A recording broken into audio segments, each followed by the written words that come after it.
নমস্কাৰ এই মুহূৰ্তত আহি পৰিছে ৰাতিপুৱাৰ কেইবাটাও গুৰুত্বপূৰ্ণ খবৰ। আজি 19 জুলাই। অসমৰ লগতে ভাৰতৰ বিভিন্ন প্ৰান্তৰ পৰা ৰাতিপুৱাৰ কেইবাটাও খবৰ একেলগে যুগুতোৱা হৈছে। এই মুহূৰ্তত জনাই আছো এটা গুৰুত্বপূৰ্ণ খবৰ। 8 মুছলমান সংগঠন 13,000 জোনাবৰ বিজেপিলৈ মুকলি সমৰ্থন, কংগ্ৰেছক দিছে তালাক। এই মুহূৰ্তত এটা গুৰুত্বপূৰ্ণ খবৰ। নগাঁও লোকসভা নিৰ্বাচনৰ পূৰ্বে কংগ্ৰেছৰ বিৰুদ্ধে খোচাৰ হৈ পৰিছে 2 লাখ মুছলমান। কংগ্ৰেছৰ বিৰুদ্ধে একত্ৰিত হ'ল 8টা মুছলমান সংগঠন, 16,000 জনাব।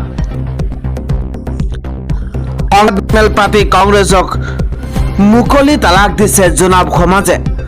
ৰকিবুল হুছেইন, ৱাজেদ আলী চৌধুৰী, গৌৰৱ গগৈকে ধৰি 3 গৰাকীক 3 তালাক ঘোষণা। কংগ্ৰেছৰ তাকি আমাৰ একো লাভ নহল, বৰঞ্চ আমি সংখ্যালঘু সমাজে হেৰুৱালো বহুত কিবা কিবি। এতিয়া আমাক উন্নয়ন লাগে, আমি বিজেপিৰ লগত আছো। মুখ্যমন্ত্ৰীয়ে বিচাৰিলে নগাঁও লোকসভা সমষ্টিৰ পৰা 2 লাখ ভোট আমি দিম। মুখ্যমন্ত্ৰীয়ে যদি বিচাৰে নগাঁও লোকসভা সমষ্টিৰ পৰা 2 লাখ ভোট দিম। আমি কংগ্ৰেছৰ পৰা পাবলৈও নাই, হেৰুৱাবলৈও নাই। ৰকিবুল হুছেইনক মুছলমানৰ নেতা পাতি আমি ভুল কৰিলো। গৌৰৱ গগৈকো আমি নেতা পাতি সকলো হেৰুৱালো। গতিকে নিৰ্বাচনৰ পূৰ্বেই আমি কংগ্ৰেছ সমৰ্থন ত্যাগ কৰিছো। সংবাদমেল যোগে কংগ্ৰেছক মুকলি সমালোচনা। 16,000 জনাবে 16,000 জনাব একত্ৰিত সমাজে এইদৰে সিদ্ধান্ত গ্ৰহণ কৰিছে। জনাইছো পৰৱৰ্তী খবৰ। ৰাষ্ট্ৰীয় পৰ্যায়ত উজলি উঠিছে আজমল ছুপাৰ 40। 750 গৰাকী শিক্ষাৰ্থীয়ে সুখ্যাতিৰে উত্তীৰ্ণ হৈছে। কৃতিত্ব অৰ্জন কৰিছে সৰ্বভাৰতীয় পৰ্যায়ৰ নীট পৰীক্ষাত শতাধিক শিক্ষাৰ্থীৰ সাফল্য। এইবাৰ ফলাফলত উৎফুল্লিত হৈ পৰিছে শিক্ষক, শিক্ষাৰ্থীৰ লগতে ছাত্ৰ ছাত্ৰী। এটা গুৰুত্বপূৰ্ণ খবৰ। উখল মাখল বৰপুখুৰী নাজিৰ আজমল কলেজ আৰু এডুকেশ্যন চৌহদ উখল মাখল পৰিৱেশ। আজমল ছুপাৰ 40ৰ মুঠ 750 গৰাকী শিক্ষাৰ্থীৰ সাফল্য। মুঠ 660 নম্বৰেৰে সৰ্বভাৰতীয় 876 স্থান লাভ কৰিছে অভিৰোহণ প্ৰিয়মৰ। আজমল ছুপাৰ 40ত প্ৰথম স্থান লাভ কৰিছে অভিৰোহণ প্ৰিয়মে। পুনৰ ৰাষ্ট্ৰীয় পৰ্যায়ত জিলিকি উঠিছে আজমল ছুপাৰ 40। জনাইছো পৰৱৰ্তী খবৰ। অভিনেত্ৰী চেতনা দাসৰ নাতি দেৱ নাৰায়ণ নাথৰ মৃত্যু হৈছে। 19 বছৰ বয়সতে বিদায় মাগিলে দেৱ নাৰায়ণ নাথে। গুৱাহাটীক ক্লাবৰ ফ্লাইঅভাৰৰ ডিভাইডাৰত খুন্দা মাৰি দুৰ্ঘটনাত পতিত হৈ দেৱ নাৰায়ণৰ মৃত্যু হৈছে। চেতনা দাসৰ জীয়ৰী অনিন্দিতা দাসৰ একমাত্ৰ পুত্ৰ আছিল দেৱনাৰায়ণ। পৰৱৰ্তী খবৰ। আমাৰো মন যায় দেশক দুৰ্নীতিৰ পৰা উদ্ধাৰ কৰক, কিন্তু আমাক সজোৱা হয় জেহাদী, বাংলাদেশী, পাকিস্তানীৰ সমৰ্থক। গণতন্ত্ৰক সন্মান কৰিব নজনা চৰকাৰক আমি ধিক্কাৰ দিছো। সোণম ৱাংচুকৰ প্ৰসংগৰ গৰজি উঠিছে মুছলিম ছাত্ৰ সন্থা।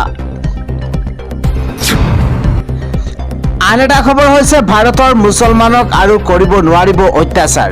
24 জুলাইত জুমাৰ নামাজ আদায় কৰিয়েই লাখ লাখ মুছলমানে কঁপাব দিল্লী। এটা বিগ নিউজ এই মুহূৰ্তত জনাইছো। 24 জুলাইত ভাৰতৰ মুছলমানৰ শক্তি দেখিব বিশ্বই। জুমাৰ নামাজ আদায় কৰিয়েই একত্ৰিত হ'ব লাখ লাখ মুছলমান। দেশৰ মুছলমানে আৰু সহ্য নকৰে হাৰাশাস্তি, অত্যাচাৰ। দিল্লীত একত্ৰিত হ'ব দেশৰ সকলো শক্তিশালী মুছলমান নেতা আৰু ধৰ্মগুৰু। সকলো মুছলমান সংগঠনৰ নেতা একত্ৰিত হ'ব দিল্লীত। একত্ৰিত হ'ব সকলো মুছলমান ধৰ্মগুৰু, উলেমা, মৌলবী। ভৱিষ্যতে মুছলমানৰ ওপৰত অত্যাচাৰ হ'বলৈ নিদিয়াৰ হুংকাৰ। মছজিদ মাদ্ৰাছাত চলা বুলডোজাৰ একশ্যনৰ বিৰুদ্ধে হ'ব সিদ্ধান্ত। বৈঠকত বহিব সকলো মুছলমান সংগঠনৰ নেতা, ধৰ্মগুৰু। মুছলমানক হাৰাশাস্তি নকৰিবলৈ চৰকাৰলৈ প্ৰেৰণ কৰা হ'ব বিশেষ দাবী। কেৱল মুছলমানক টাৰ্গেট কৰি চৰকাৰে ল'ব নোৱাৰিব সিদ্ধান্ত। ভাৰতৰ মুছলমান দুৰ্বল নহয় বুলি চৰকাৰক সকীয়নি দিছে। 24 জুলাইত দিল্লীত একত্ৰিত হ'ব মুছলমান আৰু মুছলমানৰ হ'ব বিশেষ বৈঠক। আজমেৰ শ্বৰীফ দৰগাহৰ প্ৰাক্তন সম্পাদক সৈয়দ সৰৱাৰ সৃষ্টিৰ ঘোষণা। পৰৱৰ্তী খবৰ, নিৰ্বাচনত হৈছিল ভোটৰ খেলিমেলি আৰু বিজেপিৰ পৰিৱৰ্তে কংগ্ৰেছ প্ৰাৰ্থী জয়ী বুলি ঘোষণা সুপ্ৰিম কোৰ্টৰ। এটা বিগ নিউজ এই মুহূৰ্তত জনাইছো। নিৰ্বাচনত ভোটৰ খেলিমেলি হোৱা বুলি উঠিছিল অভিযোগ আৰু বিজেপি আৰু কংগ্ৰেছৰ প্ৰতিভিযোগ আৰু পুনৰবাৰ নিৰ্বাচন পাতিবলৈ নিৰ্দেশ দিছিল আদালতে। 2021 হৈছিল বিধান পৰিষদ নিৰ্বাচন। দেশৰ সৰ্বোচ্চ ন্যায়ালয়ৰ এটা নিৰ্দেশে সলাই পেলাইছে ফলাফল। মাত্ৰ 6টা ভোটত জয়ী হৈছিল বিজেপিৰ প্ৰাৰ্থী MK প্ৰাণিক। বিজেপি প্ৰাৰ্থীৰ এই জয়ক মানি ল'ব পৰা নাছিল কংগ্ৰেছৰ মহিলা প্ৰাৰ্থী AB গায়ত্ৰীয়ে। অবৈধভাৱে পৌৰ নিগমৰ নিৰ্বাচনত ভোট প্ৰদান কৰা বুলি অভিযোগ কংগ্ৰেছ প্ৰাৰ্থীৰ। কংগ্ৰেছৰ বৈধ ভোটক অবৈধ বুলি কাটি দিয়া হৈছিল। কৰ্ণাটক আদালতে আকৌ এবাৰ ভোট গণনা কৰিব লাগে বুলি দিছিল নিৰ্দেশনা। কৰ্ণাটক আদালতৰ এই নিৰ্দেশনাৰ পাছতেই সুপ্ৰিম কোৰ্টলৈ গৈছিল বিজেপিৰ প্ৰাৰ্থী। বিজেপিৰ প্ৰাৰ্থীক অবৈধভাৱে ভোটদান কৰা বিষয়টো সঁচা প্ৰমাণিত কৰিলে দেশৰ সৰ্বোচ্চ ন্যায়ালয়ে। বিজেপিৰ এই জয় নহয় বুলি আবেদন খাৰিজ কৰি দিয়ে দেশৰ সৰ্বোচ্চ ন্যায়ালয়ে। জাষ্টিছ অৰবিন্দ কুমাৰ, জাষ্টিছ বিপুল M পাঞ্চলি বিচাৰপীঠে দিছে এই ডাঙৰ ৰায়। আন এটা খবৰ হৈছে মহাকাশলৈ গ'ল বিক্ৰম, ভাৰতৰ বাবে এক বৃহৎ সফলতা। মহাকাশত ইতিহাস ৰচনা কৰিছে ভাৰতে। এটা গুৰুত্বপূৰ্ণ খবৰ, ভাৰতৰ প্ৰথমটো ব্যক্তিগত খণ্ডৰ ৰকেটৰ জয়যাত্ৰা বিক্ৰম 1ৰ সফলতাই নতুন দিগন্তৰ সূচনা কৰিছে। মিছন আগমনৰ অধীনত শ্ৰীহৰিকোটাৰ পৰা নিক্ষেপ কৰা হৈছে ৰকেটটো। হায়দৰাবাদৰ স্কাইৰুট এয়াৰস্পেচ কোম্পানীয়ে নিৰ্মাণ কৰিছিল এই ৰকেটটো। আজি সতীশ ধাৱন মহাকাশ চেণ্টাৰৰ পৰা নিক্ষেপ কৰা হৈছে ৰকেটটো। এই ৰকেট নিৰ্মাণ কৰা হৈছিল ল' আৰ্থ অৰ্বিটত সৰু উপগ্ৰহ স্থাপনৰ বাবে। বৰ্তমান এই ৰকেটৰ পেলোড কেপাচিটি 350 কেজি। ভৱিষ্যতৰ বাবে ইয়াক 500 কেজি কৰাৰ লক্ষ্য। বিক্ৰম 1ৰ 6টা পেলোডৰ 5টাই ভাৰতৰ দ্বাৰা নিৰ্মিত। এটা পেলোড জাৰ্মানী কোম্পানীৰ ডুবেব GmbHৰ দ্বাৰা নিৰ্মিত হৈছে। মহাকাশত ইতিহাস ৰচনা কৰিছে ভাৰতে। আগবাঢ়িছো পৰৱৰ্তী খবৰ, অভিষেক বেনাৰ্জীৰ কাৰ্যালয়ত চলিছে বুলডোজাৰ। পশ্চিমবংগৰ দক্ষিণ 24 পৰগনাৰ আমতলাৰ কাৰ্যালয় ধ্বংস হৈছে। বিল্ডিং প্লানৰ অনুমোদন নোহোৱাকৈ অট্টালিকাটো নিৰ্মাণৰ অভিযোগ উত্থাপন হৈছে। প্ৰশাসনৰ 2খনকৈ জাননীৰ উত্তৰ নিদিয়াৰ অভিযোগ। প্ৰথমখন জাননী প্ৰেৰণ হৈছিল 30 জুনত আৰু দ্বিতীয়খন 7 জুলাইত। অভিষেক বেনাৰ্জীৰ ডায়মণ্ড হাৰ্বাৰৰ TMCৰ সাংসদ, TMCৰ ৰাষ্ট্ৰীয় সাধাৰণ সম্পাদক। অভিষেক বেনাৰ্জী হৈছে ডায়মণ্ড হাৰ্বাৰৰ TMCৰ সাংসদ আৰু TMCৰ ৰাষ্ট্ৰীয় সাধাৰণ সম্পাদক। আৰু অভিষেক বেনাৰ্জীৰ কাৰ্যালয়ত চলিছে বুলডোজাৰ। জনাইছো এইবাৰ বিচনাত খাপ এৰি দি শেষ কৰিলে নিজ স্বামীক। অবৈধ প্ৰেমৰ এক ভয়ংকৰ পৰিণতি। এই ভয়ংকৰ হত্যাকাণ্ডই জোকাৰি গৈছে সমগ্ৰ দেশ। ভয়ংকৰ ধৰণে অবৈধ প্ৰেমিকৰে মিলি শেষ কৰিছে নিজ স্বামীৰ জীৱন। দীৰ্ঘদিনীয়া প্ৰেমৰ সম্পৰ্কৰ অন্তত বিবাহ হৈছিল অতুল আৰু দামিনীৰ। দুয়ো মিলি জীৱন নিৰ্বাহ কৰিছিল এখন প্লে স্কুল চলাই আৰু এই স্কুলখনতে ড্ৰাইভাৰ হিচাপে কাম কৰিছিল তুষাৰ নামৰ এজন যুৱকে। সময়ৰ গতিত দামিনী আৰু তুষাৰৰ মাজত গঢ়িছিল প্ৰেমৰ সম্পৰ্ক আৰু তাৰ পাছতেই দামিনীয়ে নিজ স্বামীক পাহৰি তুষাৰৰ লগত জীৱন কটোৱাৰ পৰিকল্পনা কৰিছিল। অতুলৰ নামত থকা জীৱন বীমাৰ টকাৰে প্ৰেমিক তুষাৰৰে জীৱন কটোৱাৰ পৰিকল্পনা কৰিছিল দামিনীয়ে। প্ৰথমতে আৰ্টিগা গাড়ীৰে খুন্দিয়াই হত্যা কৰাৰ চেষ্টা, কিন্তু হেলমেট থকাৰ বাবেই ৰক্ষা পৰিছিল অতুলৰ জীৱন। তাৰ পাছতে অতুলক হত্যা কৰাৰ বাবে ৰচা হৈছিল দ্বিতীয়টো পৰিকল্পনা। দ্বিতীয়টো পৰিকল্পনা অনুসৰি অবৈধ প্ৰেমিকক তুষাৰে যোগাৰ কৰিছিল এডাল বিষাক্ত সাপ, আৰু আনফালে ঘাতক পত্নী দামিনীয়ে অতুলৰ খাদ্যত মিহলাই দিছিল বিষাক্ত টেবলেট।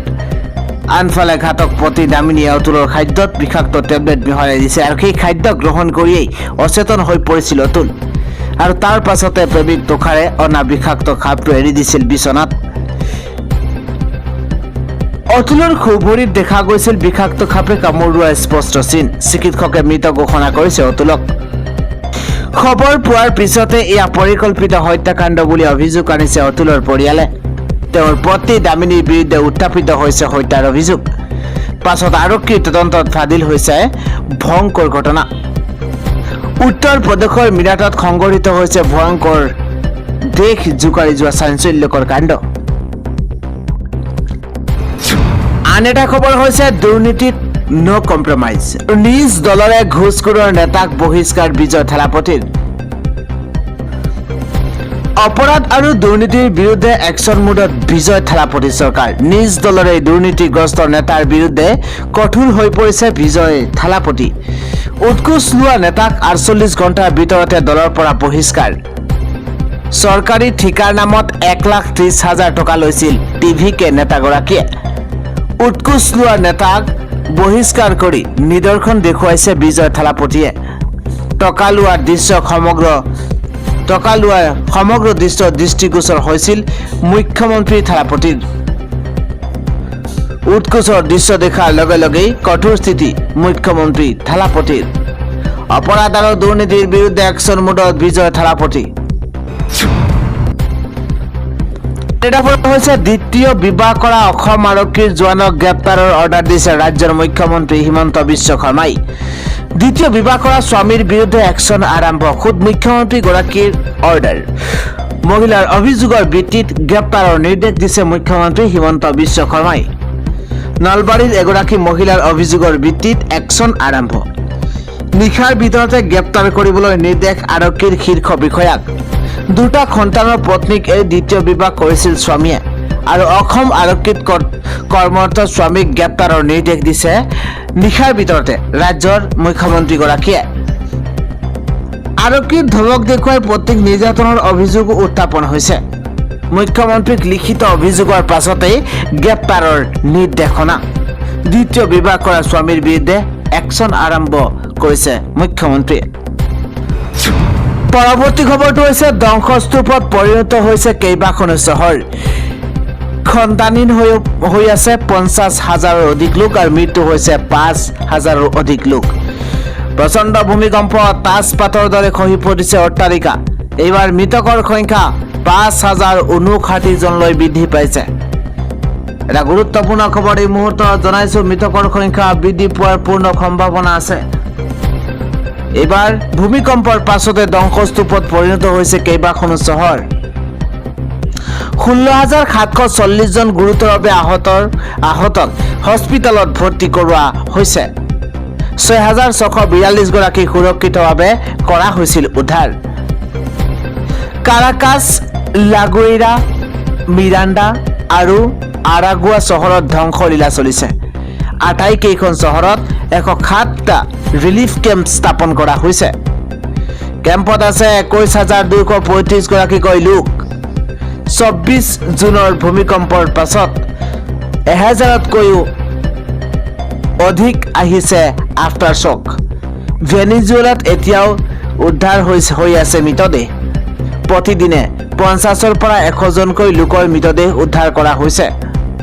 শ্মশানলৈ পৰিণত হৈছে কাৰাকাছ আৰু লাগুইৰা চহৰ। এতিয়াও ধ্বংসস্তূপত নিৰুদ্দেশ হৈ আছে 50,000ৰো অধিক লোক।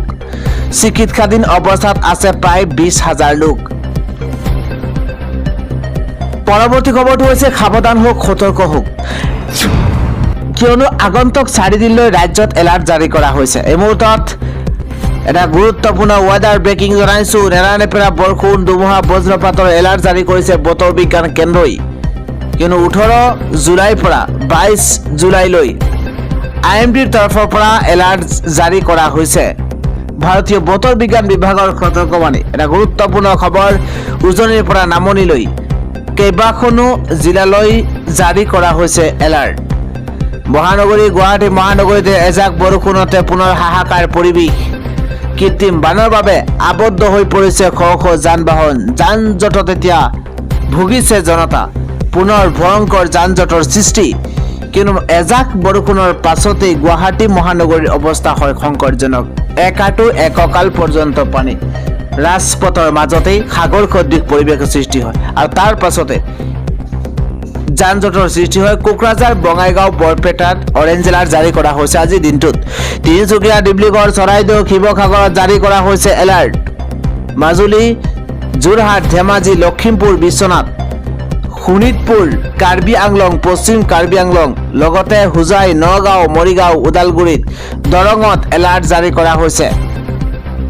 মুহূৰ্তত ডাঙৰ খবৰ, কামৰূপ মেট্ৰ' আছে, বাক্সা আছে, কামৰূপ মেট্ৰ', কামৰূপ, লগতে বৰপেটা, চিৰাং, গোৱালপাৰা, দক্ষিণ শালমৰা, ধুবুৰীতো এলাৰ্ট জাৰি কৰা হৈছে। য়েলো এলাৰ্ট জাৰি কৰা হৈছে। অৰ্থাৎ কেইবাখনো জিলাত অতি ভয়ংকৰভাৱে ভয়াৱহভাৱে বৰষুণ অহাৰ সম্ভাৱনা।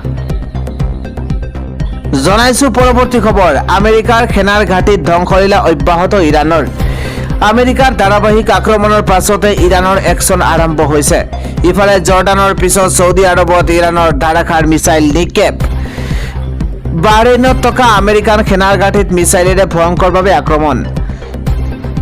প্ৰিন্স চুলতান এয়াৰবেছৰ